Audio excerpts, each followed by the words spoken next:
On Yekam January 2010, Mujtaba Textile Limited acquired a machine on lease from a bank. तो Mushtaba limited फिर बन जाएगा लेसी और बैंक बन जाएगा lessor. Details of the lease are as follows. The fair value of machine is 75 million. इस सफ़े पे लिख लें दोबारा इस बात को एम्फेसिस के लिए. Lessee will ignore fair value, rather lessee will ignore fair value, rather he will calculate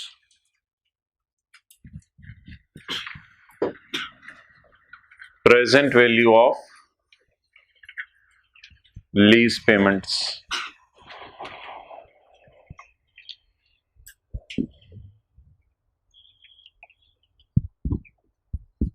जी भाई फोर्थ रो में आ जाए आगे. ओके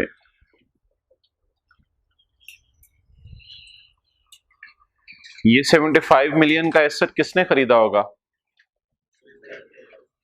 नहीं, मुश्तबा ने 75 मिलियन का एसेट नहीं खरीदा. एक बार याद रखिएगा, कल वाली एक मैंने डायग्राम बनाई थी, टोयोटा कोरोला, बैंक और रॉयल फैन. तो एक बार याद रखिएगा, ये जो पैसे हैं मुश्तबा टेक्सटाइल लिमिटेड ने नहीं पे किए 75 मिलियन, ये बैंक ने पे किए होंगे उस बंदे को जो मशीनें बनाता होगा.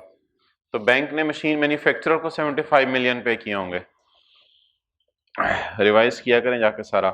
ऑन यकम ये 75 मिलियन मुज्तबा यानी लेसी ने बैंक लेसर को पे किए हैं या बैंक ने मशीन के सप्लायर को पे किए होंगे? Okay, the details of the lease are as follows. Fair value machine is 75 million. The lease term is 4 years. Instalment of 20 million is to be paid annually at the end of year in arrears on 31 December. Rear और advance में फ़र्क है, wait करें. Arrear की ये है कि बिजली का बिल है वो एरियर में आता है, बिजली पहले इस्तेमाल करते हैं, बिल बाद में आता है. लेकिन जो मोबाइल के अंदर प्रीपेड कार्ड है वो कार्ड पहले डलता है, पैसे पहले देते हैं और सर्विस बाद में यूज़ करते हैं, उसको एडवांस कहते हैं. और बिजली का बिल एरियर में पे होता है. तो इस सवाल के अंदर ये किराया भी एरियर में पे हो रहा है. The interest rate छुपा हुआ in the lease is 10%. MTL depreciate the machine on straight line method to a nil residual value. Required. Prepare the journal entries in the books of MTL. Lessee की books में journal entries करनी है. Also prepare balance sheet and profit and loss extracts for the year ended 31 दिसंबर 2010 and 11. Okay. Amortization schedule बनाना शुरू करते हैं. यहाँ से शुरू करो बांटना जी.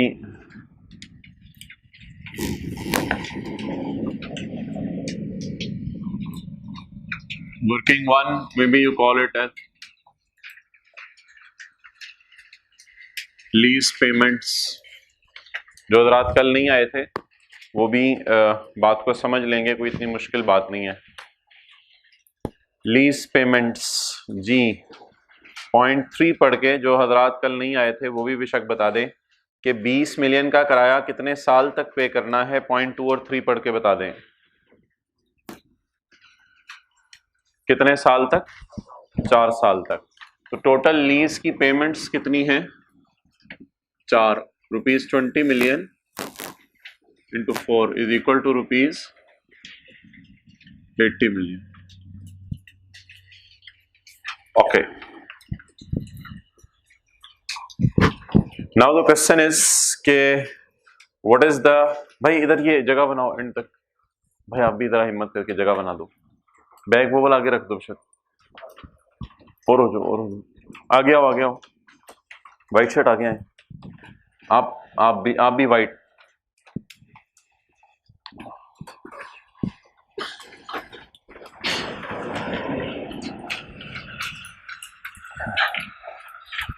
वो बैग उठा लो ना, बीच में हुक लगी हुई है, आगे रखवा दो. Okay, it is lease payments. Now we will calculate present value of lease payments. जी 20 मिलियन हर साल के एंड पे मिलना है. तो 31 दिसंबर 2010, 31 दिसंबर 2011, 31 दिसंबर 2012, 31 दिसंबर 2013, इस तरह 4 साल पूरे होंगे. अब 20 को हमने डिस्काउंट करना है. 20 इंटू 1 - 1 + i raise to power minus n divided by I. 20 into 1 minus 1.1 raised to power minus divided by 0.1 is equal to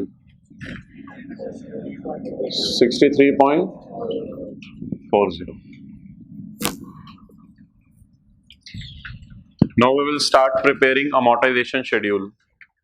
This present value of lease payments is also called as principal. Vice principal nahi, is also called as principal. Okay. Interest, अगर आप पूछे तो वो है 80 minus 63.40 is equal to 60. Okay. Let's start preparing amortization schedule.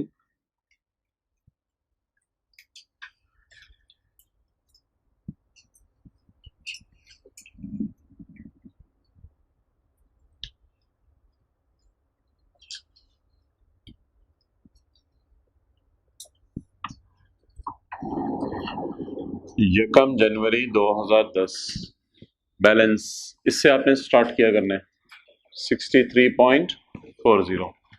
जी देखिए ये कल कहाँ लिखा है आपने, lessee will start amortisation schedule from present value of lease payments. इस बात को स्टार लगा लें, इंपॉर्टेंट बात है. आने वाले दिनों में कुछ चीजें बढ़ेंगी तो ये बात उस वक्त जो है वो याद आएगी आपको. Lessee will start amortisation schedule from present value of lease payments. Okay.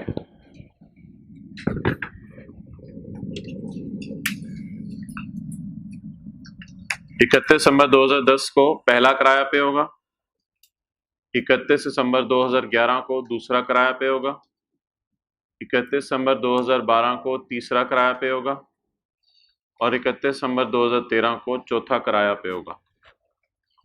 ये जो किराया पे होगा इसके अंदर प्रिंसिपल भी होगा और इसमें इंटरेस्ट भी होगा. ओके. 63.40 पे अगर आप 10% लगाएं इट विल कम टू 6.34. 10% साल का रेट है. साल का रेट इसलिए लगाया है कि इन दोनों डेट्स के दरमियान साल का फर्क है. हमने एक साल तक पेमेंट को लटकाए रखा. किसका बैग है? बैठना आए. हमने एक साल तक पेमेंट को लटकाए रखा. तो जब एक साल तक पेमेंट को लटकाए रखा तो उसने कहा अगर आज पैसे देते हो मशीन के तो 63.4 दे दो.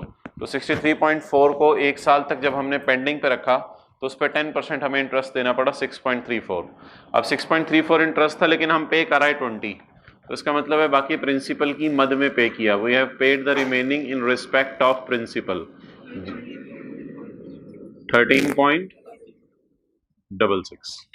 प्रिंसिपल टोटल था 63.40. इसमें से 13.66 का प्रिंसिपल पे कर दिया, बकाया प्रिंसिपल 47.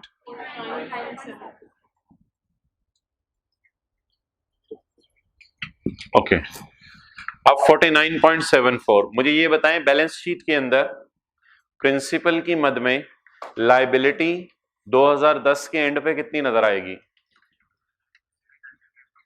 बैलेंस शीट के अंदर प्रिंसिपल की मद में 2010 के एंड पे लायबिलिटी कितनी नजर आएगी? 49.74. क्योंकि प्रिंसिपल 31/12/10 की रात को पे हो गया है. क्योंकि प्रिंसिपल 31/12/10 की रात को पे हो गया है. अगर ये सवाल एडवांस का होता और ये पेमेंट अगले साल होती फिर और बात थी. क्या 31/12/10 की रात को शाम 5 बजे हमने प्रिंसिपल की मद में कोई पेमेंट कर दी? तो 31/12/10 की रात को हम कितना लायबल फील कर रहे होंगे अपने आप को in respect of principal? Mobile वाले भाई कितना लायबल फील कर रहे थे जब एसेट आया था? 63.4. अब कितना लायबल फील कर रहे होंगे? 49.74. ओके. 2010 के प्रॉफिट एंड लॉस में 2010 के प्रॉफिट एंड लॉस में कितना इंटरेस्ट एक्सपेंस जाएगा? ओके. 2010 की बैलेंस शीट में कितना लायबिलिटी जाएगी? 49.74। और आखिरी सवाल, 2010 के बैलेंस शीट में कितना इंटरेस्ट पेएबल जाएगा?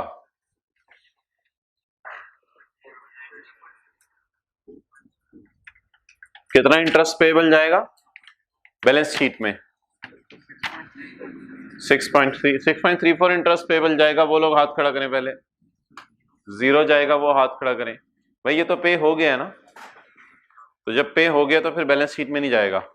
हाँ क्या चीज? नहीं, वो तो लीज एग्रीमेंट है, वो तो फिर एक्चुअल पेमेंट का शेड्यूल आपको नहीं दे रहा, तो लीज एग्रीमेंट फॉलो हो रहा है। एग्रीमेंट में यही लिखा हुआ है ना, instalment of 20 is to be paid annually in arrear. तो ये इंटरेस्ट, फिर तो ये इंस्टॉलमेंट भी आप कह सकते हो, ये डेट क्यों डाली है? ओके अच्छा जी, तो कितनी इंटरेस्ट की पेमेंट हो गई? 6.34। अब तीन चीजें दोबारा बता दें।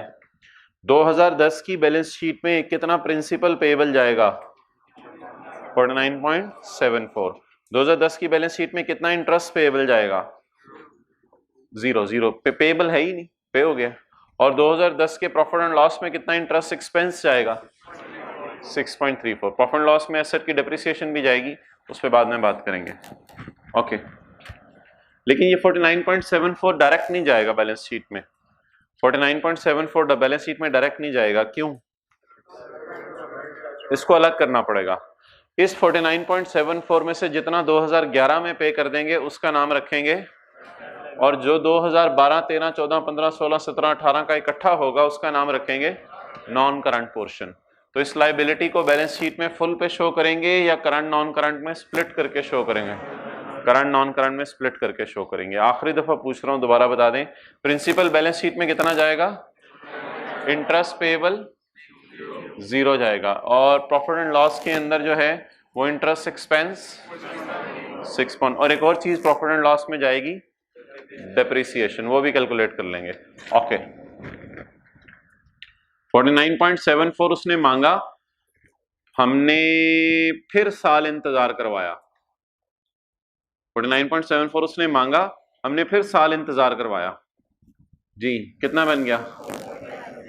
4.974। लेकिन मैंने कहा था कि हम सवाल को रिस्ट्रिक्ट कर रहे हैं फिलहाल पॉइंट के बाद 2 डिजिट्स पे, तो 4 अगर उड़ा भी दें तो 7, 8 नहीं होता। 4 तो एक छोटी सी फिगर है, 4 को उड़ा दिया तो ये 4.97 ही रहा। ओके प्रिंसिपल की मद में कितना पे किया? 15.03। Okay what is principal? 0.71। Okay now the question is still there. 2011 की बैलेंस शीट में हम अपने आप को कितने लायबल फील कर रहे होंगे प्रिंसिपल की मद में? लायबिलिटी ओरिजिनली क्रिएट कितने से हुई थी? उसमें से पहले साल लायबिलिटी की मद में प्रिंसिपल कितना पे हुआ, और अगले साल प्रिंसिपल कितना पे हुआ? तो दूसरे साल के एंड पे बैलेंस शीट जब हम बना रहे होंगे तो बैलेंस शीट में अपने आप को भी कितने का लायबल शो कर रहे होंगे? 34.71।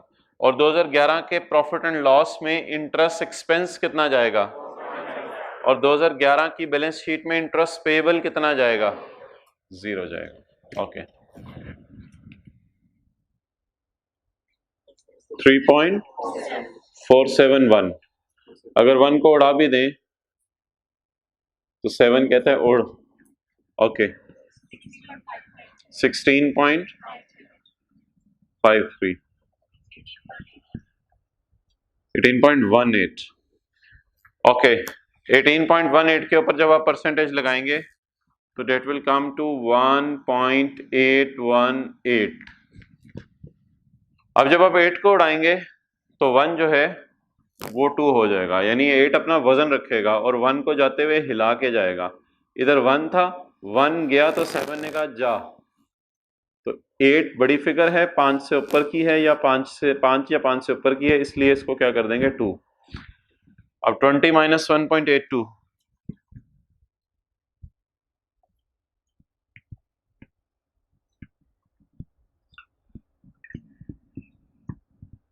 ओके ओ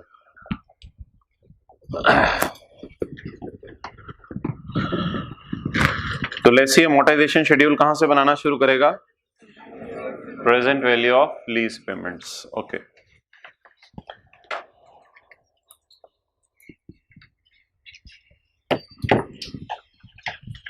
Now जनरल एंट्रीज करना शुरू करते हैं।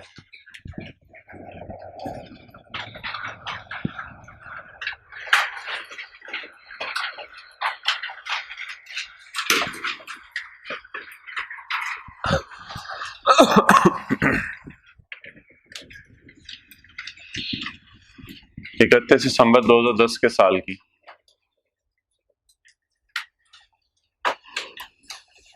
ऊपर हेडिंग दें books of lessee slash Mushtaba limited, Mushtaba textile limited.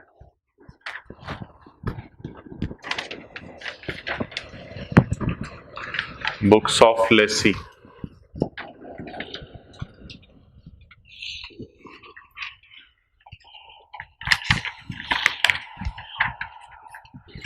Okay जी। जिस दिन एसेट आए उस दिन हम अपने आप को कितने के लिए लायबल फील करें? 63.40। जिस दिन एसेट आए उस दिन हम अपने आप को कितने के लिए लायबल फील करें? 63.40। क्योंकि अभी एसेट आया है, मशीन की मद में अपने आप को लायबल फील कर रहे हैं। इंटरेस्ट की लायबिलिटी क्यों नहीं रिकॉर्ड करेंगे पहले दिन ही? अपने आप को क्यों ना लायबल फील करें 5 साल के 4 साल के इंटरेस्ट के लिए पहले दिन? अगर लीज एग्रीमेंट कैंसिल हो जाए तो we are not required to pay interest. अगर लीज एग्रीमेंट शाम को कैंसिल हो जाए पहले दिन तो हमने इंटरेस्ट पे नहीं करना पड़ेगा, सिर्फ मशीन वापस करनी पड़ेगी। इसलिए मशीन की मद में तो लायबल फील करेंगे ही करेंगे, लेकिन इंटरेस्ट की मद में पहले दिन से क्यों नहीं अपने आप को लायबल फील करेंगे? क्योंकि इंटरेस्ट की लायबिलिटी वक्त गुजरने के साथ अराइज होती है। इंटरेस्ट की लायबिलिटी वक्त गुजरने के, मिसाल के तौर पे आपने गाड़ी खरीदी, अब गाड़ी के लिए आप लायबल फील करेंगे, जैसी गाड़ी खरीद ली उसके पैसे देने के लिए आप अपने आप को लायबल फील करेंगे, लेकिन गाड़ी के पेट्रोल के लिए अपने आप को लायबल फील नहीं करेंगे। आप लायबिलिटी रिकॉर्ड नहीं करेंगे मैंने 10 साल पेट्रोल डलवाना है। क्यों नहीं लायबिलिटी रिकॉर्ड करेंगे? बिकॉज यू नो के पेट्रोल डलेगा तो लायबल फील करेंगे, पेट्रोल जब तक डलेगा नहीं तब तक लायबल फील नहीं करेंगे। सिमिलरली आपने मशीन लीज पे ले ली तो मशीन के लिए तो लायबल फील करेंगे क्योंकि पूरी मशीन अपनी पूरी फिजिकल फॉर्म के साथ आपके सामने पड़ी हुई है, तो मशीन के लिए लायबल फील करें। बट इंटरेस्ट के लिए इसलिए लायबल फील ना करें कि इंटरेस्ट वक्त गुजरने के साथ ग्रो होता है। इंटरेस्ट की लायबिलिटी भी बिजली के बिल की तरह है, जैसे जैसे बिजली इस्तेमाल करते हैं वैसे वैसे लायबल फील करते हैं। तो अगर 1 जनवरी 2010 की शाम को हम लीज कैंसिल करवाएं तो क्या देना पड़ेगा क्या नहीं देना पड़ेगा? 1 जनवरी 10 की अगर शाम को लीज कैंसिल करवाएं तो मशीन देनी पड़ेगी, इसलिए उसके लिए उसके पैसों के लिए लायबल फील करें अपने आप को। लेकिन अगर 1 जनवरी 10 की रात को आप लीज कैंसिल करवाएं तो आपको इंटरेस्ट 2010 के साल का नहीं देना पड़ेगा। तो इसलिए सिर्फ लायबिलिटी इनिशियली किसकी रिकॉर्ड करेंगे? प्रिंसिपल की। लायबिलिटी 63.4 की रिकॉर्ड करेंगे या 80 की रिकॉर्ड करेंगे? 63.4। और ये कुछ हजरात ने घर में नोट किया होगा, वैसे कोई जरूरी नहीं है ये, इसका टोटल 80 आ रहा है, ऐसे इसका टोटल वैसे जरूरी नहीं है। 16.6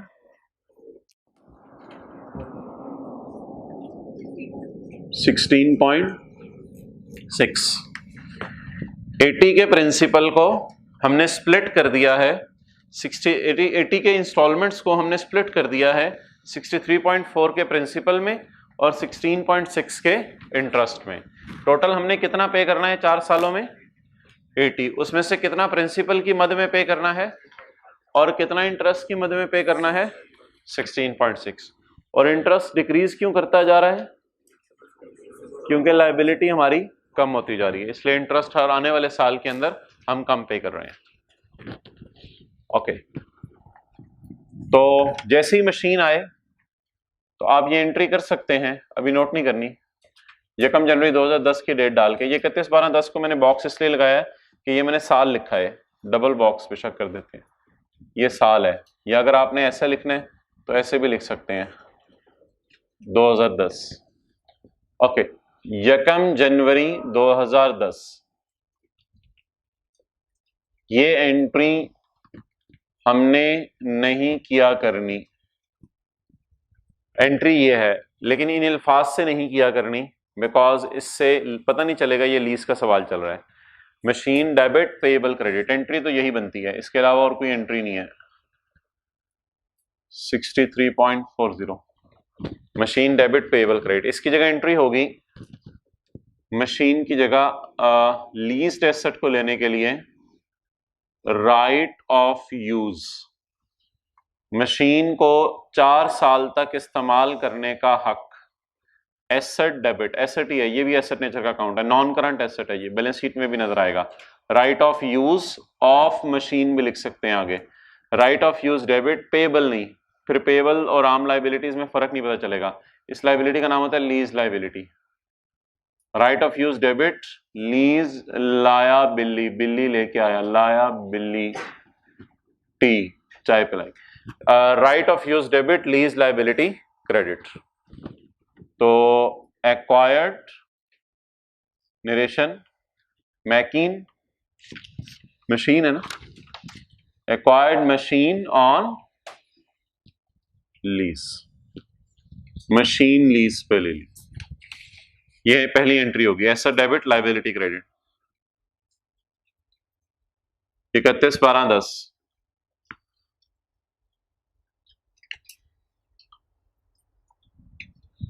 लीज लाइबिलिटी डेबिट, और चलें इसको उसी तरतीब से लिखते हैं। 31/12/10 20 से क्या करूं, 20 को क्या करूं, हाँ कैश जेब से गया, कैश या बैंक क्रेडिट कितने से, 20 से, और 63.4 में से कितना पे हुआ है, 13.66। 63.4 में से कितना पे हुआ है, ये 63.4 में से ही पे हुआ है ना, यहां से देख लें 63.4 इन सबका टोटल है। बैलेंस के कॉलम को भी टोटल नहीं करना, बैलेंस का कॉलम का टोटल कुछ शो नहीं करता। ओके, वैसे ही आपको ये समझाने के लिए बात कर रहा हूं। आपके पास 10 रुपए थे, आपने कहा मेरे पास बैंक में 10 रुपए पड़े हुए हैं, फिर 5 रुपए और डाले, आप कितने हो गए 15, फिर 3 रुपए और डाले 18। पागलों की तरह ये टोटल कर रहे हो कि मेरे पास ये पैसे पड़े हैं, आर यू मैड? तो बैलेंस के कॉलम समझ नहीं बात, 10 रुपए आपके पास पड़े थे तो बैंक में इस वक्त आपने 10 जमा करा दिए, फिर 5 रुपए और आए, अब बैंक में कितने पड़े हुए हैं 15, फिर 3 रुपए और आपके पास आए, तो अब बैंक में कितने पड़े हुए हैं 18।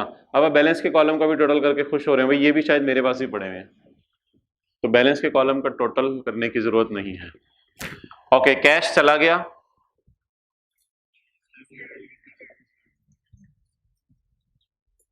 लीज लायबिलिटी डेबिट कितने से 13.66, 66 बोला है कोई, आवाज आई है, मैट्रिक दोबारा करें। लीज लायबिलिटी डेबिट 13.66 और इंटरेस्ट एक्सपेंस पेबल रिकॉर्ड करने की जरूरत नहीं, पे हो गया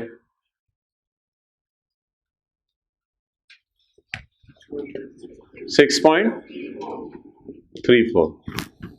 किसी पूछने वाले ने पूछा क्या पे करने जा रहे हो जी, किराया पे करने जा रहा हूं 20 का, कितना प्रिंसिपल, उसमें से 13.66 प्रिंसिपल, उसमें कितना interest 6.34 is interest. Okay, payment of first instalment, ये इसकी नरेशन बन जाएगी, पेमेंट ऑफ फर्स्ट इंस्टॉलमेंट। और 31/12/10 को हम डिप्रिशिएट करेंगे, डिप्रिसिएशन डेबिट, अकमुलेटेड डिप्रिसिएशन क्रेडिट।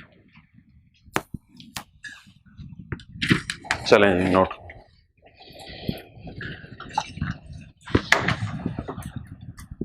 जी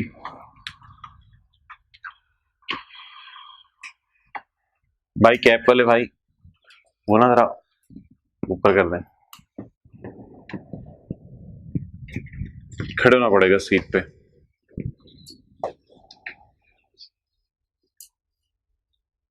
देखना जरूरी नहीं सबका, व्हाइट बोर्ड पे देखें।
ओके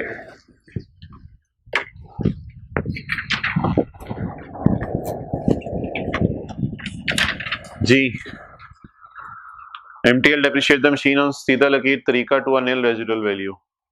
रिक्वायरमेंट के ऊपर देखें लिखा हुआ है, आप लोगों के नोट्स में भी लिखा हुआ है। अच्छा भाई, स्ट्रेट लाइन मेथड यूज करना है, तो what is the cost of asset? Asset को कभी भी एसेट में इंटरेस्ट डाल के उसको रिकॉर्ड नहीं करना। What is the cost of asset? 63.40 divided by 4 years ji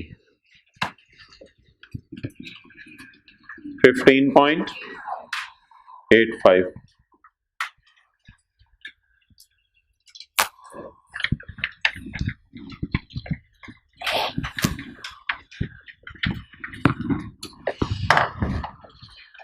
okay, अगले साल की एंट्रीज कर लें।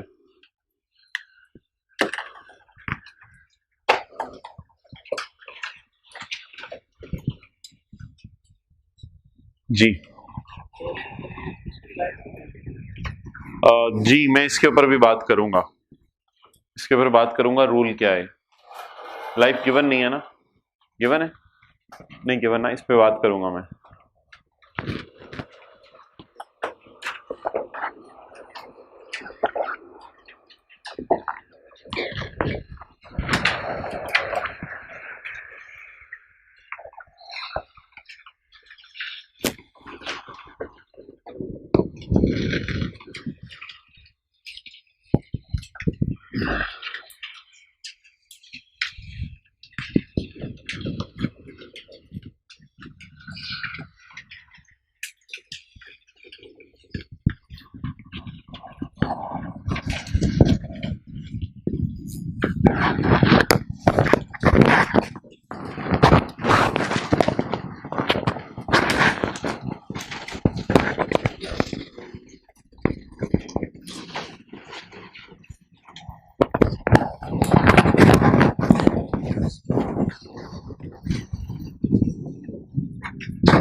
जी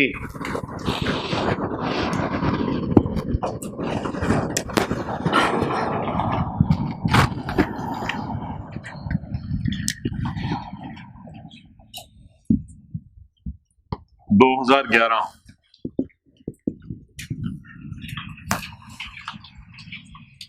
ये कम जनवरी 11, right of use debit,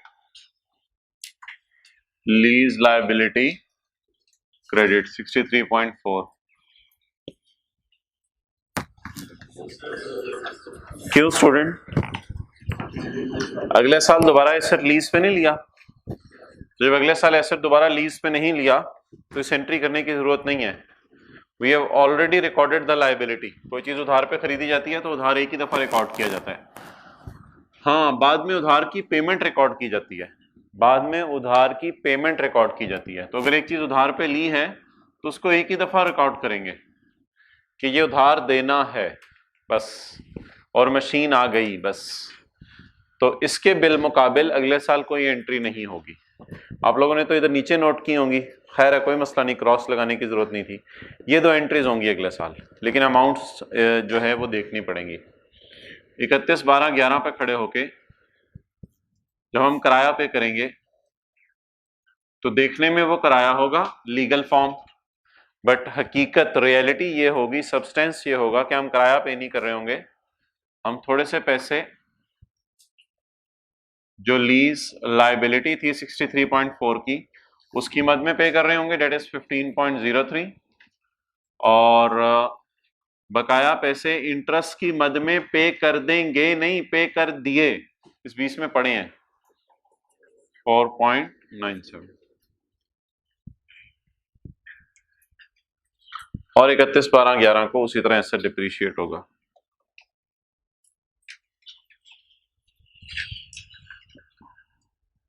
ji 15.85।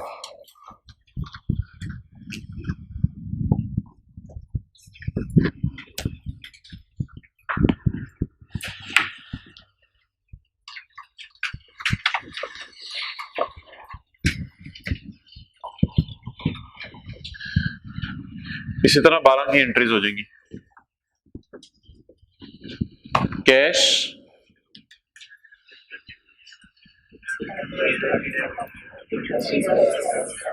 Interest expense debit, ठीक है जी। जी भाई आप आखिर में उठे, एंट्री जरा जल्दी से बोलते रहे। ये इसकी एंट्री बोलो। जब ये एसेट हमने लीज पे लिया, बाएं देखना मना है, ऊंची जरा ऊंची।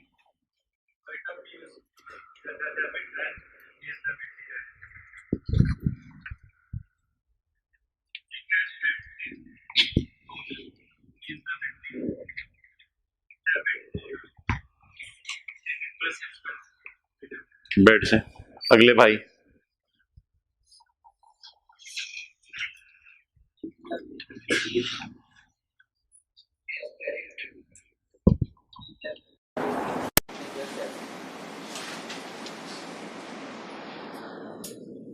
कोई बोलना है?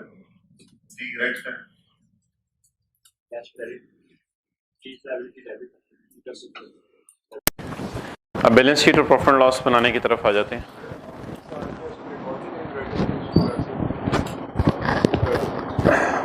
नहीं दोबारा क्रिएट नहीं करेंगे ना, अब ये बुक्स में तो नजर आता रहेगा ना। बैलेंस शीट में देखो ये माइनस ये पहले साल के एंड पे बुक वैल्यू, ये माइनस ये माइनस ये आखिरी साल की अकाउंटिंग हमारे सिलेबस में नहीं है। ओके अच्छा जी, now we are suppose to prepare balance sheet and profit and loss.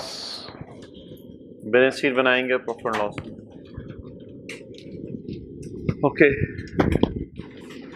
Mujtaba textile limited,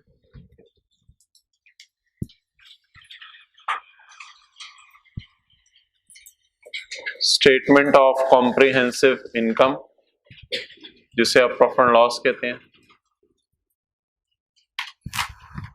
2010 3 सालों का बना लेते हैं, सवाल के रिक्वायरमेंट में 2 साल का लिखा हुआ है, 2011 2012।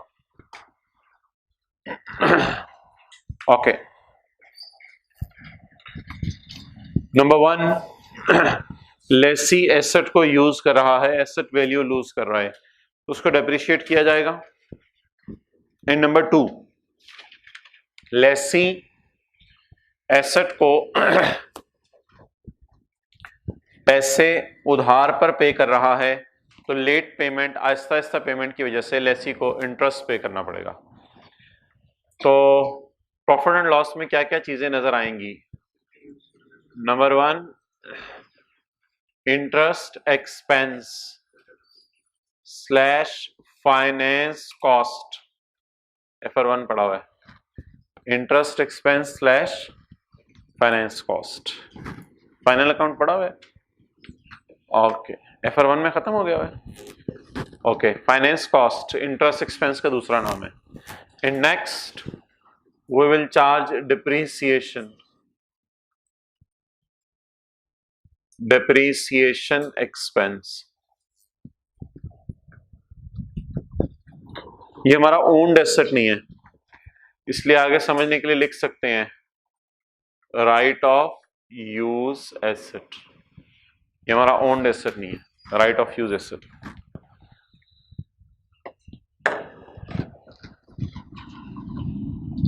जी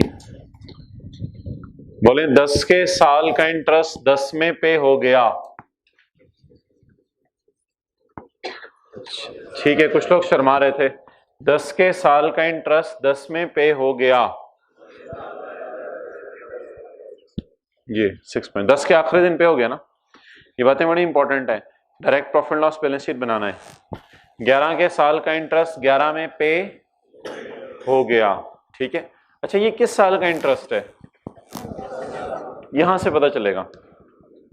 ये इधर देखें, यहां से पता चलेगा पूरा साल 2010 की पेमेंट नहीं हुई। ये किस साल का इंटरेस्ट है, 11 इस या इस अरसे का। अब देखें इसमें कौन सा साल इन दोनों के दरमियान फॉल कर रहा है। 11 का जनवरी, फरवरी, मार्च, अप्रैल, मई, जून, जुलाई का, सितंबर, अक्टूबर, नवंबर, दिसंबर, कौन सा वाला साल है ये 11 के साल का इंटरेस्ट है। तो एरियर का सवाल इस एतबार से बड़ा आसान हुआ करेगा कि कैलेंडर ईयर के आखिरी दिन पेमेंट हो रही होगी, तो उसी दिन जो है वो हम कह देंगे इंटरेस्ट पे हो गया। तो 10 के साल का इंटरेस्ट 10 में पे हो गया, तो बड़ा कंफर्टेबली उधर भी 2010 लिखा हुआ है, इधर से भी उठा सकते हैं। फाइनेंस कॉस्ट जी बोले 6.34।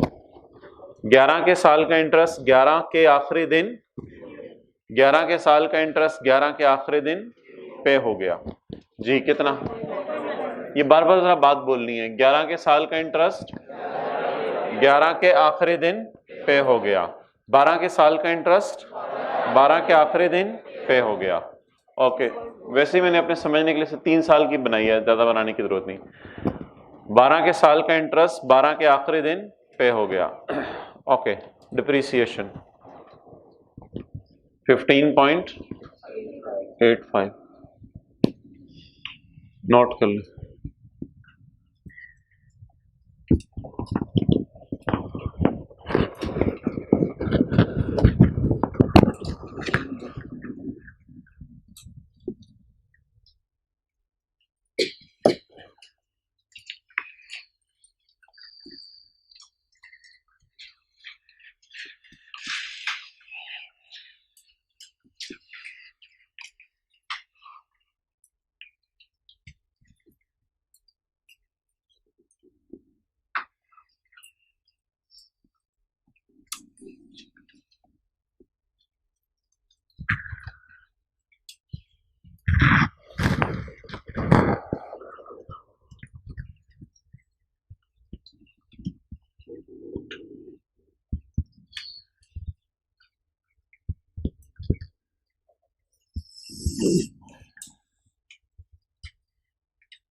ओके,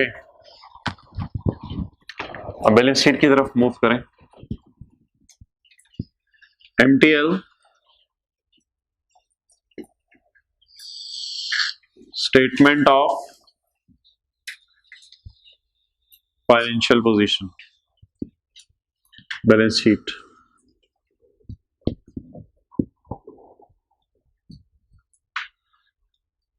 2010 2011 2012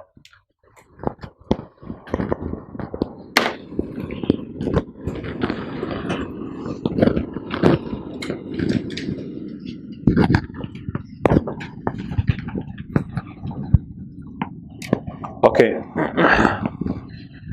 इसमें आई वुड सजेस्ट कि अगर 30 जून का सवाल हो तो बेशक आप डेट भी लिख लीजिएगा, जरा आसानी हो जाती है। ओके जी, बैलेंस शीट के अंदर 2010 के एंड पे कितनी लायबिलिटी नजर आनी है?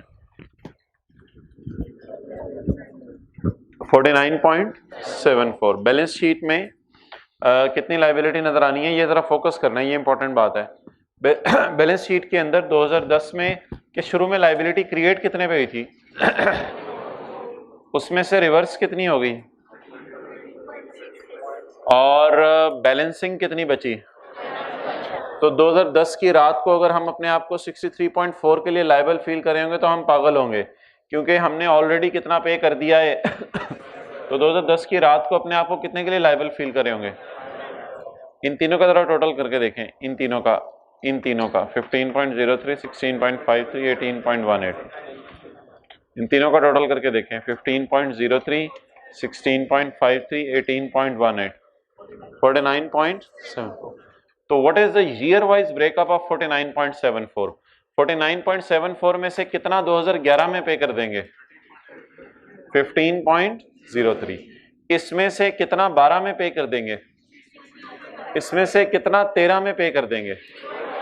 अब हम खड़े किधर हुए हैं? 2010 के एंड पे, 31/12/10 को।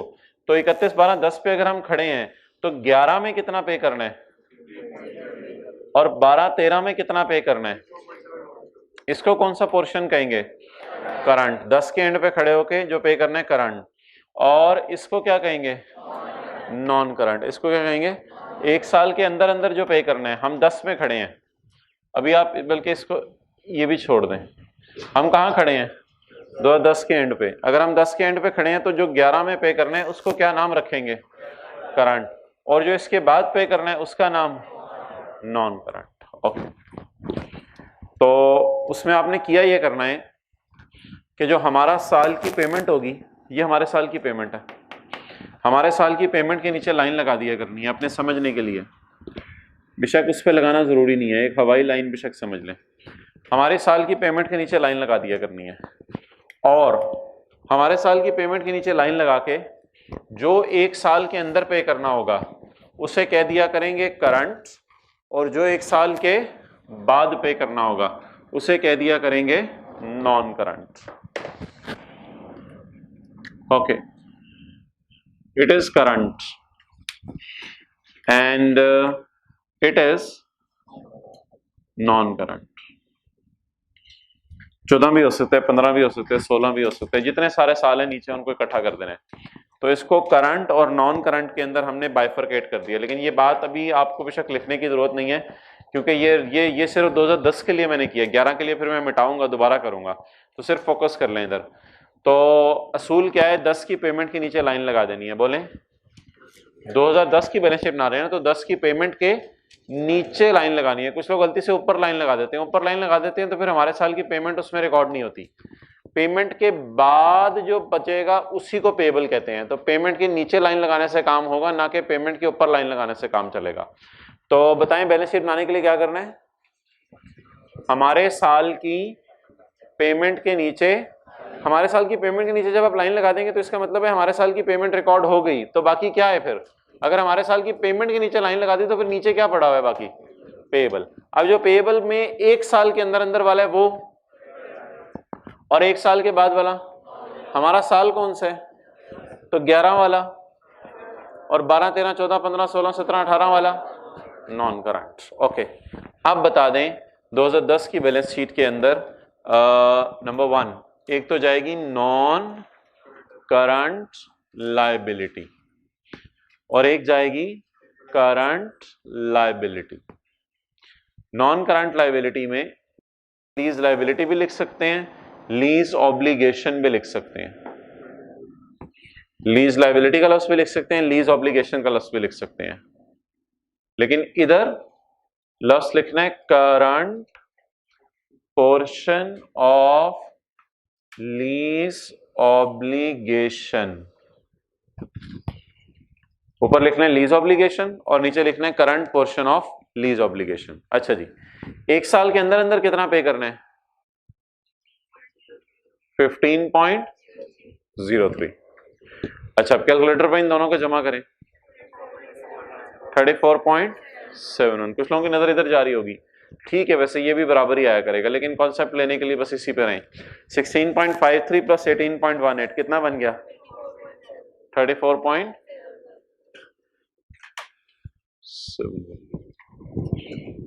ओके, इन दोनों का टोटल करके देखें। 49.74। तो बैलेंस शीट में लायबिलिटी कितने पे जानी थी, लेकिन उसको स्प्लिट करके किस किस में शो करना है, करंट में और नॉन करंट में।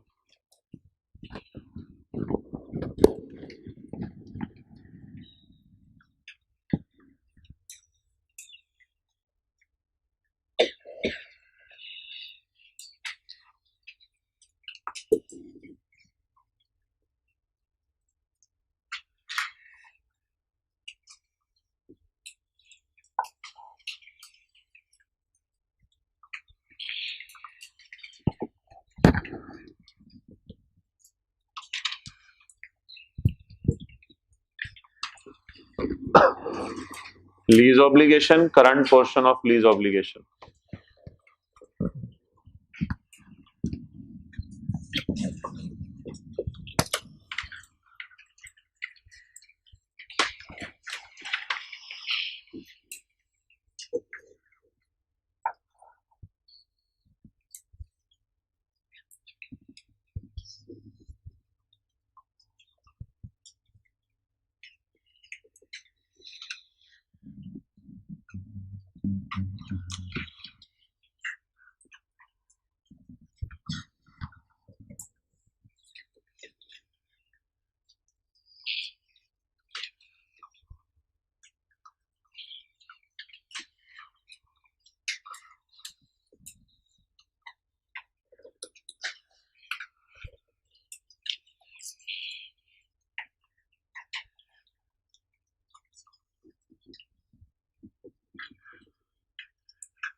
ओके जी, 11 की बैलेंस शीट के लिए कोई लॉस बोलें।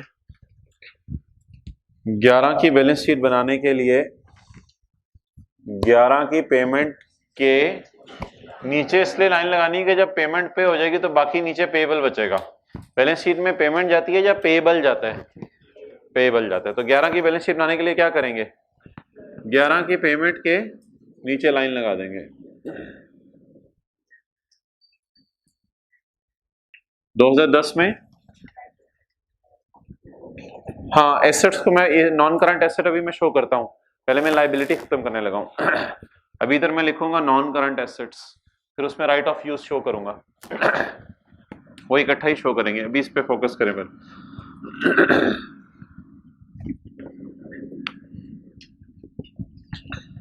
Okay, now we will move towards 2011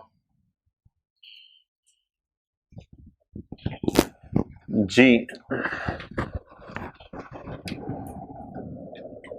31/12/11 11 की बैलेंस शीट बनाने के लिए क्या करना है, 11 की पेमेंट के नीचे, जब पेमेंट के नीचे लाइन लगा देंगे तो फिर नीचे क्या पड़ा होगा, जब पेमेंट के नीचे लाइन लगा देंगे तो फिर नीचे क्या पड़ा होगा, पेबल। तो 11 की पेमेंट के नीचे लाइन लगाते हैं, लाइन लगा। ओके, अच्छा, 11 की बैलेंस शीट जब बना रहे होंगे तो एक साल के अंदर अंदर वाला क्या होगा, 12 के साल।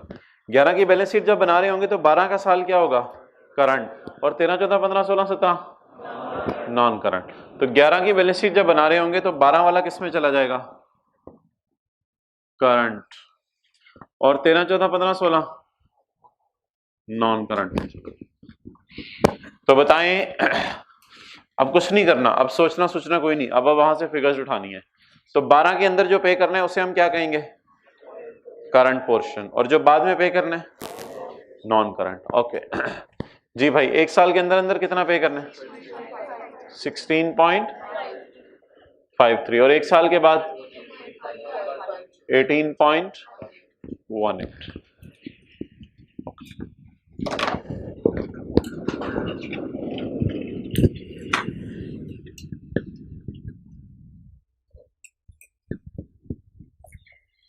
जी 2012 की बना लें बैलेंस शीट।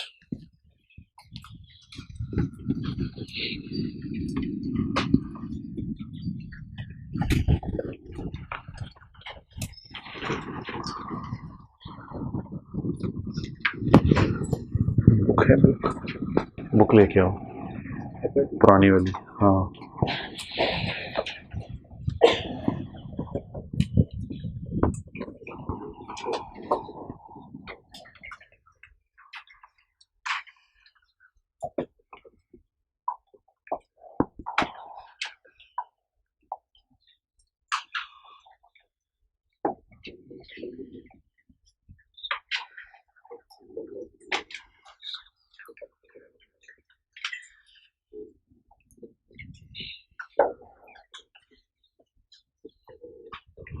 अच्छा चलो ये सोर्सेस की देख ले।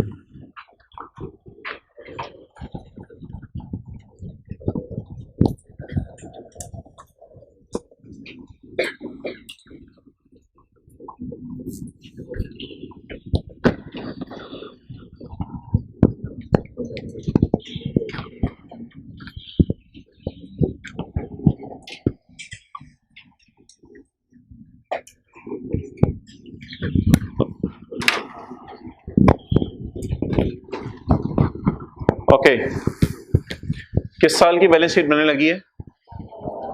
12 की। 12 की बैलेंस शीट बनने के लिए क्या करेंगे? ये बात बार बार बोलें, 12 की पेमेंट के नीचे, अब 12 की पेमेंट ढूंढते हैं, ये 12 की पेमेंट है, 12 की पेमेंट ढूंढनी है और 12 की पेमेंट के नीचे लाइन लगानी है।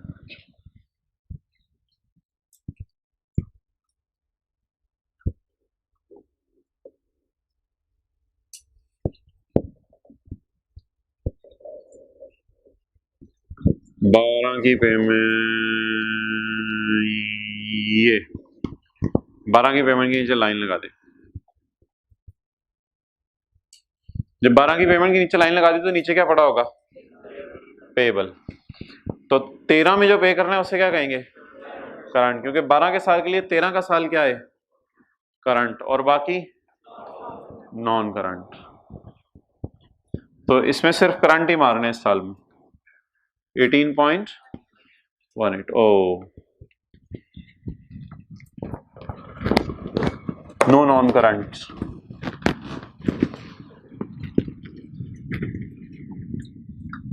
अब शो कर दें नॉन करंट एसेट्स। ये जरा खुद कोशिश करें, लाइब्रेरी में पड़ी होगी, पुरानी लाइब्रेरी में पड़ी होगी, किसी से कहें अरेंज करें।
जी भाई लिख लें, बैलेंस शीट बनाते हुए हमारे साल की पेमेंट के नीचे लाइन लगानी है। सुनहरी हरूफ में लिख लें ये बात।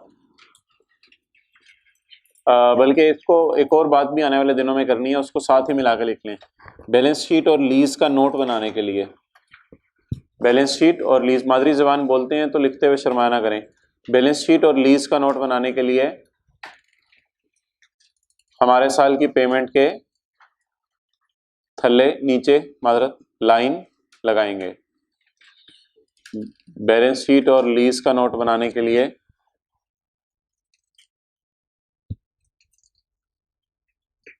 हमारे साल की पेमेंट के नीचे लाइन लगाएंगे।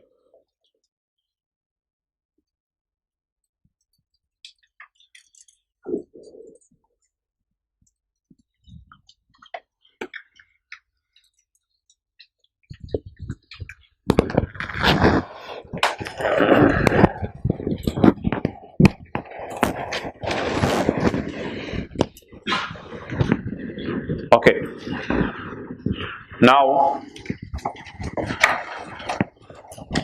नॉन करंट एसेट्स भी तो नजर आएंगे। नॉन करंट एसेट्स का नाम होगा right of use. Right of use, okay जी भाई। एसेट की कॉस्ट क्या है? 63.40 और अकोमोडेशन, तो कॉस्ट में से अकोमोडेशन माइनस करें। 63.4 माइनस 15.85, यानी सबसे पहले मैं 2010 की बात आपसे करता हूं। 2010 वैसे ही जरा समझने के लिए यहां लिख रहा हूं। What is cost minus 15.85। Okay, 2011 की अगर बनानी हो 63 पॉइंट माइनस 15.85 माइनस 15 पॉइंट या 15.85 इंटू 2, स्ट्रेट लाइन मेथड है, जो भी आया जवाब। अच्छा जी, 2012 63.4 माइनस 15.85 माइनस 15.85, तो ये मेरे ख्याल से नोट करने की शायद जरूरत ना हो, समझ आ गया हो आपको। कॉस्ट माइनस 1 साल का डिप्शन, कॉस्ट माइनस 2 साल का डिप्शन, कॉस्ट माइनस 3 साल का डिप्शन जी। 0.7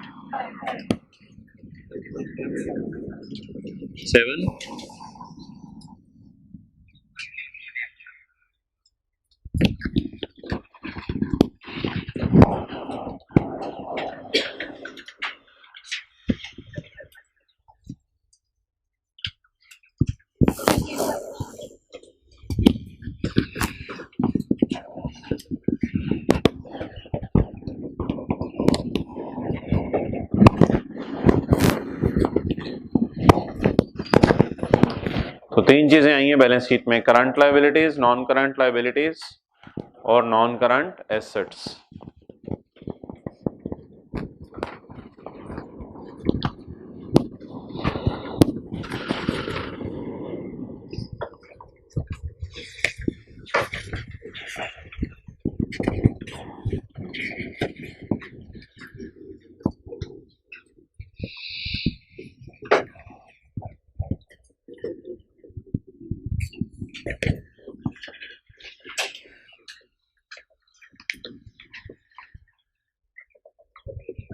ये क्या हुआ, ये क्या गलती से तो वाली किताब में भी तो नहीं चलेगी।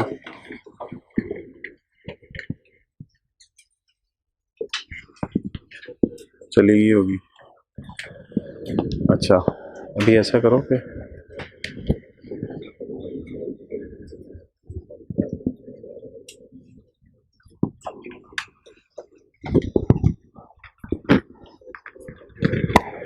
ऊपर क्वेश्चन डालो, नीचे सोल्यूशन डालो और होमवर्क के लिए ये ले आओ। नोट उड़ जाएगा, ऊपर क्वेश्चन 2 सफ़ों पे आ जाएगा। हाँ 2 पे आ जाएगा।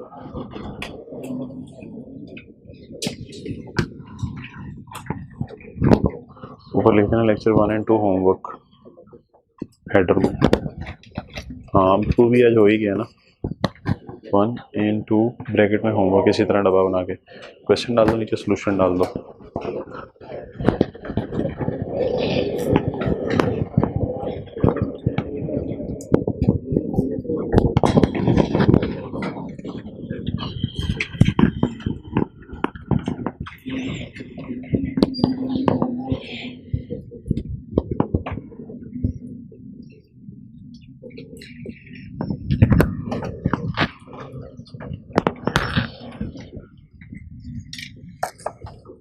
ओके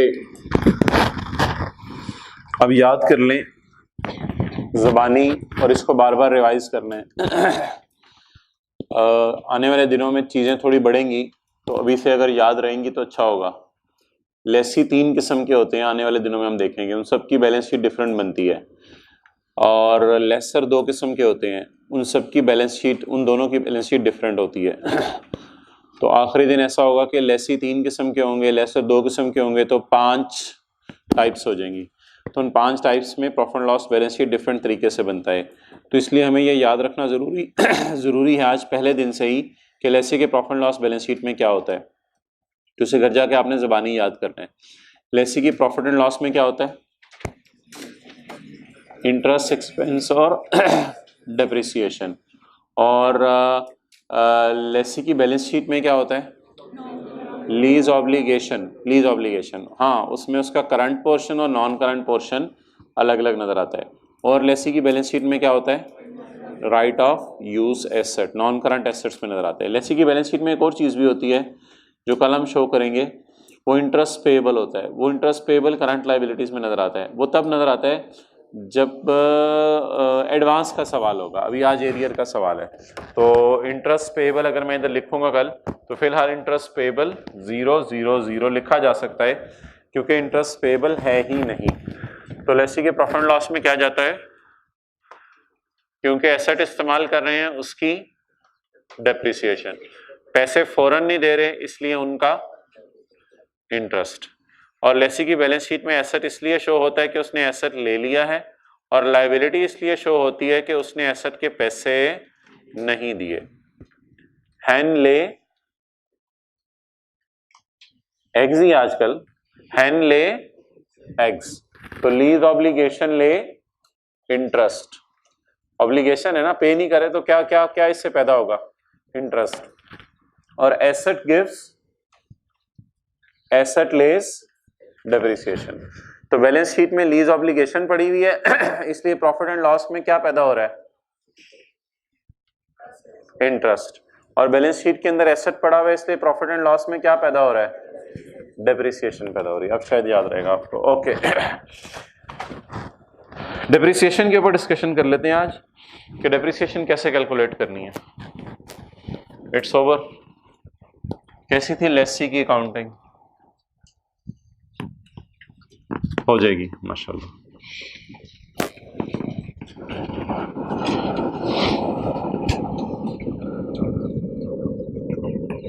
हमारे साल की पेमेंट के नीचे लाइन लगानी है, जो अगला पड़ा होगा वो करंट, और उससे जो आगे पड़ा होगा वो non current. Lease amortisation schedule कहां से शुरू करने? Present value of lease payments. Asset debit liability credit की जगह एंट्री क्या करनी है? Right of use debit lease liability credit. Okay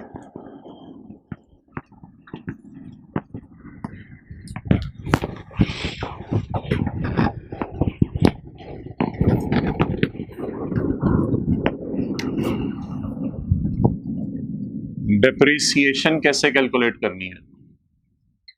depreciation in books of lessee, lessee की बुक्स में डिप्रिसिएशन कैसे कैलकुलेट करनी है, इसके ऊपर बात करते हैं।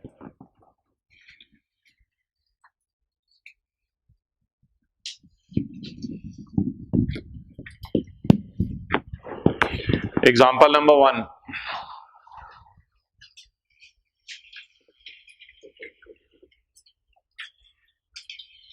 एक एसेट है, इधर अटेंटिव रहिएगा। एक एसेट है, उसकी लीज टर्म है 4 years और इसकी यूजफुल लाइफ है 6 years।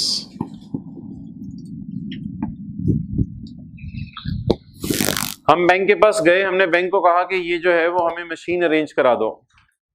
बैंक ने कहा ठीक है, इस मशीन की उम्र 6 साल है, तो मैं मशीन के सप्लायर से कहता हूँ मशीन मुझे दे दे, मैं आपको ये मशीन देता हूँ 6 साल के लिए। हमने कहा हमें 6 साल की ज़रूरत नहीं, 4 साल के बाद हम अपना मॉडल बदलने लगे हैं चीज़ का, तो हमें सिर्फ 4 साल के लिए ज़रूरत है बस। तो वो चीज़ जिसकी लाइफ 6 साल थी, हमने बैंक से कितने अरसे के लिए किराए पे ले ली? 4 साल के लिए। ओके, और चौथे साल के एंड पे क्या होगा? ओनरशिप विल नॉट, मैं पढ़ा रहा हूं ना, ownership will not transfer to lessee at end of lease. End of lease का मतलब है 4th ईयर का एंड। एंड ऑफ लीज का क्या मतलब है? 4th ईयर के अंदर। लीज की मुद्दत तो खत्म होगी, और मुआहदे में क्या लिखा हुआ है, एग्रीमेंट में क्या लिखा हुआ है? ओनरशिप लीज टर्म के एंड पे ट्रांसफर नहीं होनी। Okay, example 2,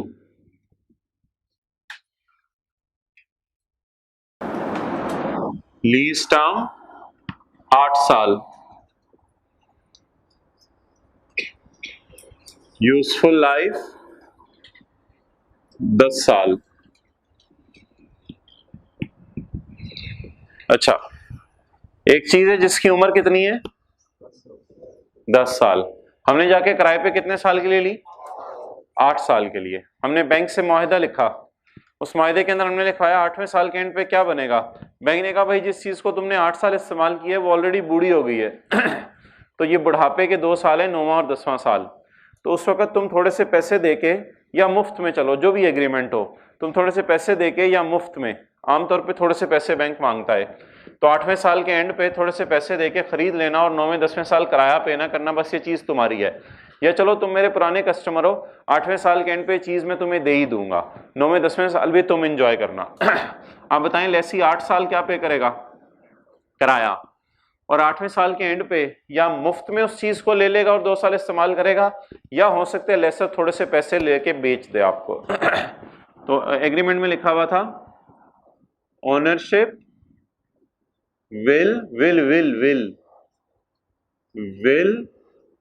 transfer to lessee at end of lease। Ownership transfer होगी एट एंड ऑफ लीज। जब लीज एंड हो जाएगी तो ओनरशिप इसको ट्रांसफर हो जाएगी।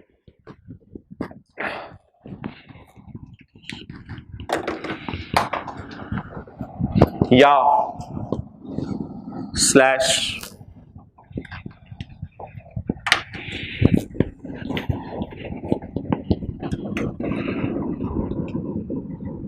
at end of lease, lessee has purchase option। At end of lease, lessee has purchase option at a price lower than fair value. या तो 8वें साल के एंड पे लेसर कहेगा ये चीज मुफ्त में ले लो या लेसर कहेगा मार्केट में ये चीज इस वक्त 50,000 की है, तुम्हें 30,000 की देता हूं, मार्केट में चीज 60,000 की है, तुम्हें 50,000 की देता हूं, बड़ी सस्ती प्राइस पे आपको दे देगा। तो 8वें साल के एंड पे जब चीज बूढ़ी हो गई होगी तो उससे at the end of lease lessee has the purchase option, lessee के पास परचेज करने की ऑप्शन है, और वो परचेज करने की ऑप्शन इतनी अच्छी है कि उसकी प्राइस क्या होगी, लोअर देन फेयर वैल्यू। एक सूरत ये हो सकती है। Okay, example 3। तीसरी सूरत ये हो सकती है कि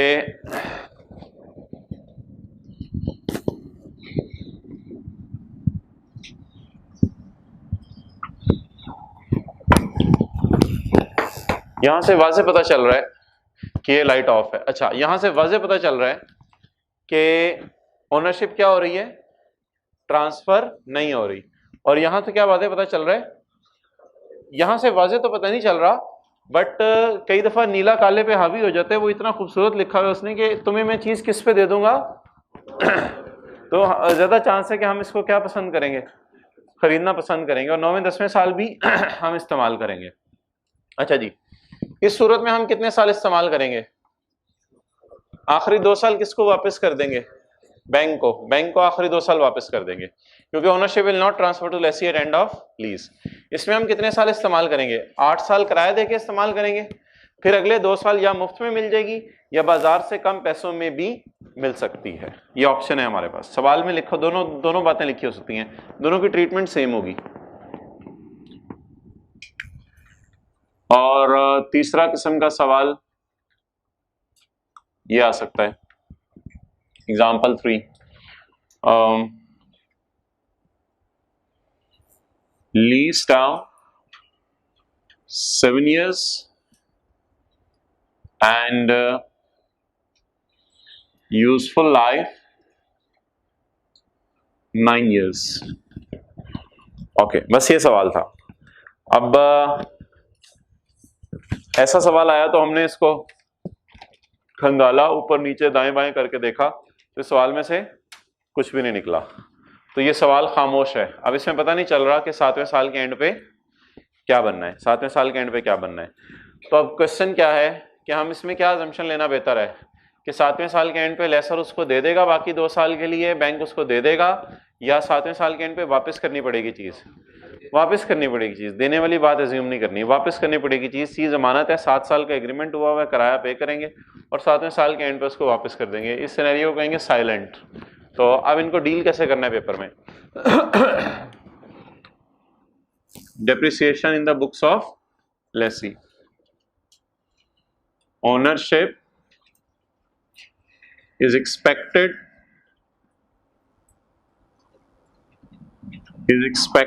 या ownership will, ownership is expected या ownership will transfer to lessee।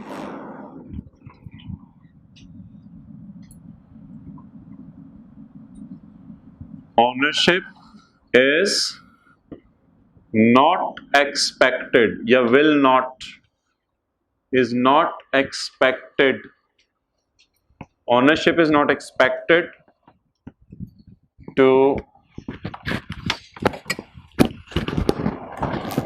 ownership is not expected to transfer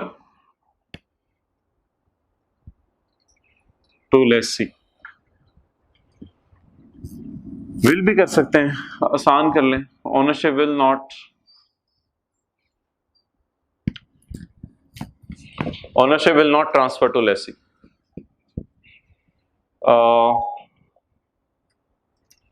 or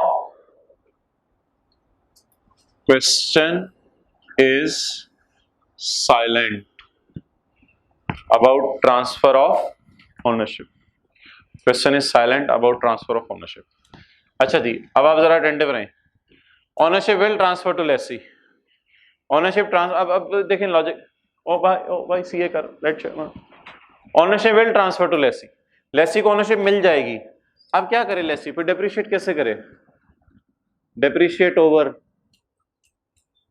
सोचे, ownership will transfer to lessee, ownership will transfer to lessee, उसे पता है मुझे 8वें साल के एंड पे चीज मिल जानी है, कैसे डेप्रिशिएट करें, क्यों 8 साल पे क्यों ना डेप्रिशिएट करे, क्योंकि उसे अभी से पता है कि मुझे अगले 2 साल के लिए भी चीज मिल जानी है। तो किराया तो 8 साल पे करेंगे, लेकिन इस्तेमाल कितने साल करेंगे, 8वें साल के एंड पे या मुफ्त में मिल जाएगी या थोड़े से पैसे देके मिल जाएगी।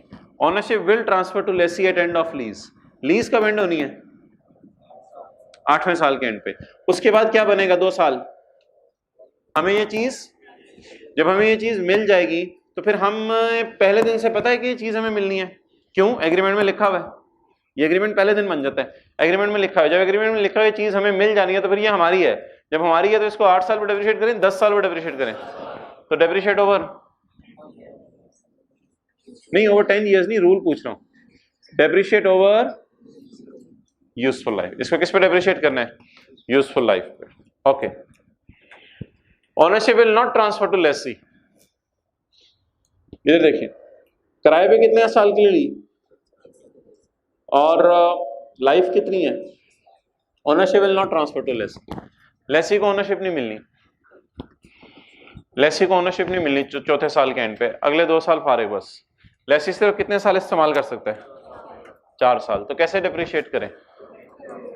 रूल कैसे डेप्रिशिएट करें? डेप्रिशिएट ओवर, हाँ ये आप सही कह रहे हैं, depreciate over lease term, but rule थोड़ा सा यहाँ है डिफरेंट सा। Depreciate over shorter of, depreciate over shorter of lease term और यूजफुल लाइफ। इसकी भी लॉजिक अभी डिस्कस करते हैं। यहाँ रूल थोड़ा डिफरेंट है, यहाँ शॉर्टर देखना पड़ेगा। लीज टर्म पे नहीं करना डेप्रिशिएट, शॉर्टर पे करना है। हो सकता है शॉर्टर लीज टर्म ही हो।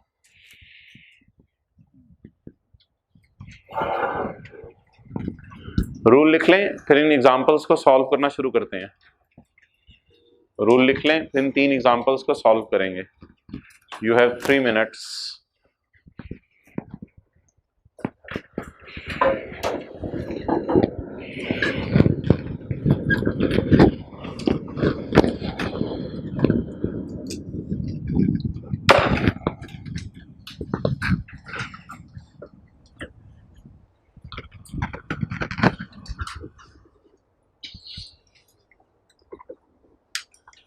भाई उनको कहिएगा पहले मुझे कॉपी दिखा दें, कॉपी करने से पहले।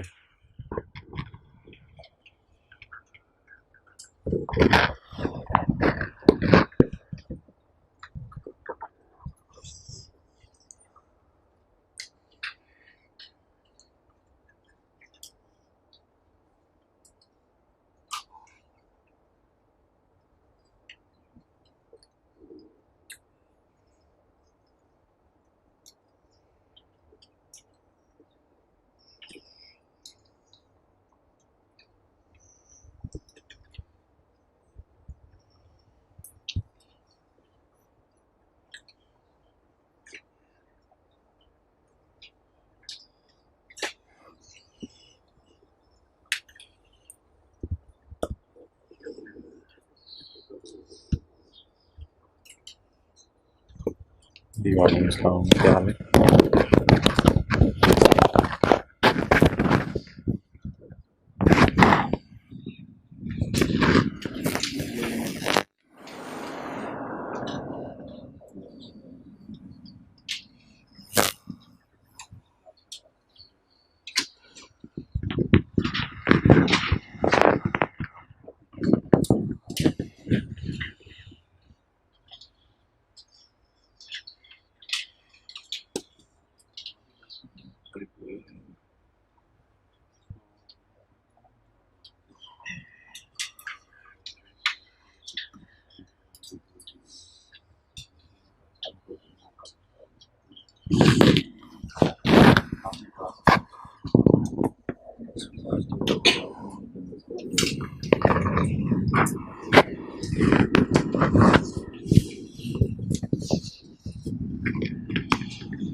एक पे क्यों नहीं आ रहा?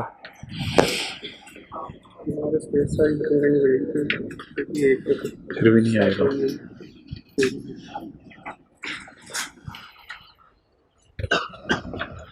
चलो ठीक है, फिर मजबूरी है।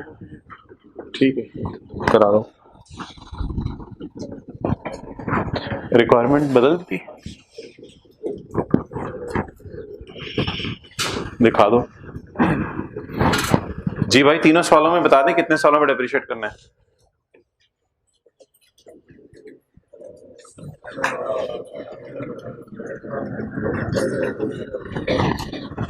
सबके लिए करा लो copies.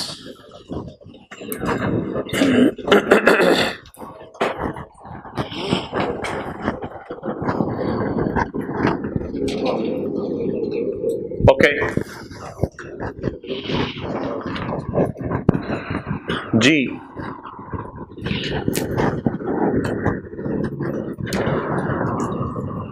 solution example 1, example 2, example 3।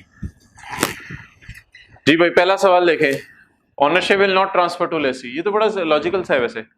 Lesi को ओनरशिप ट्रांसफर नहीं होनी। अगर लेसी को ओनरशिप ट्रांसफर नहीं होनी तो अब फिर बताएं लेसी ने इस्तेमाल कितना अर्सा करना है?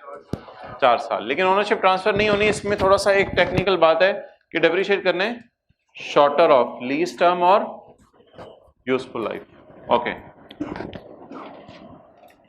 जी भाई, लीज टर्म 4 साल, लाइफ 6 साल। तो इसमें हमारा कंक्लूजन क्या निकला कि हमने डेप्रिशिएट किस पे करना है? 4 years पे। डेप्रिशिएट किस पे करना है? 4 years पे। It is our conclusion. Lease term 4, life ये।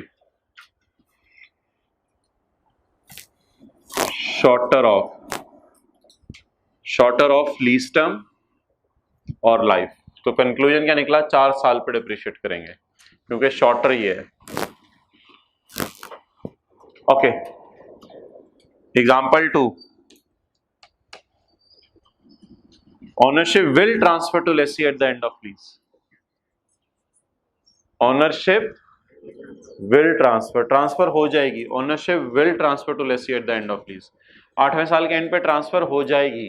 तो 9वें साल भी कौन इस्तेमाल करेगा? लेसी। 10वें साल भी कौन इस्तेमाल करेगा? लेसी। या वो खरीद सकता है बाजार से कम पैसों पे, तो फिर 9वें 10वें साल वही इस्तेमाल करेगा। जब 9वें 10वें साल भी वही इस्तेमाल करेगा तो फिर टोटल लाइफ ही वो एंजॉय कर रहा है। तो फिर पहले दिन से ही डेप्रिशिएट कैसे करें? यूजफुल लाइफ पे। तो इसमें कितने साल आ गए? 10 years। इसमें शॉर्टर का चक्कर ही नहीं, इसमें 10 साल पे डेप्रिशिएट करें।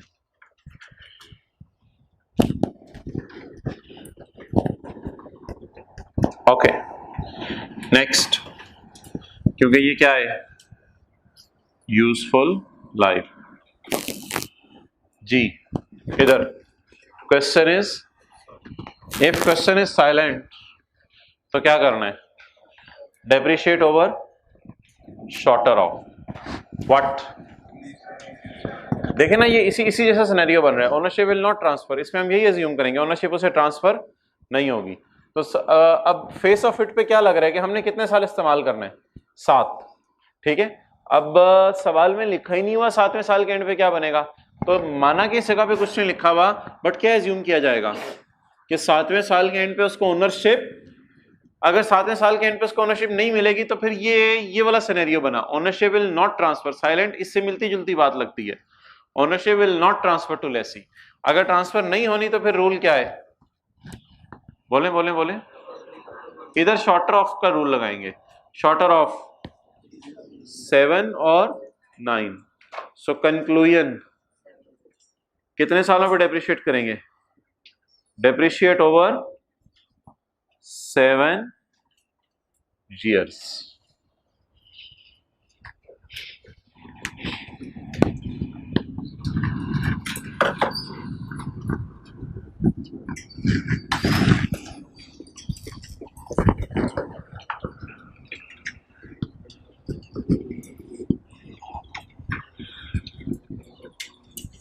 शॉर्टर की वजह आप कल डिस्कस करेंगे। अच्छा ये बात दोबारा बता दें जरा फाइनली, सिंपल सी बात, अगर ओनरशिप मिल जानी है, मैं आपने कंक्लूजन अपना बताना है। मिसाल के तौर पे एक एसेट है, उसकी उम्र 12 साल है और लीज टर्म 10 साल है, लेकिन 10वें साल के एंड पे ओनरशिप मिल जानी है आखिरी 2 साल के लिए, तो कितने साल पे डेप्रिशिएट करेंगे? 12 साल पे। लेकिन अगर सवाल करें ओनरशिप ट्रांसफर ही नहीं होनी, मिलनी नहीं इसे, फिर किस पे ट्रांसफर करेंगे? शॉर्टर के ऊपर। और अगर सवाल कुछ भी नहीं कह रहा तो भी क्या एज्यूम करेंगे? ओनरशिप ट्रांसफर, फिर भी किस पे डेप्रिशिएट करेंगे? शॉर्टर के ऊपर। मान दें भाई ये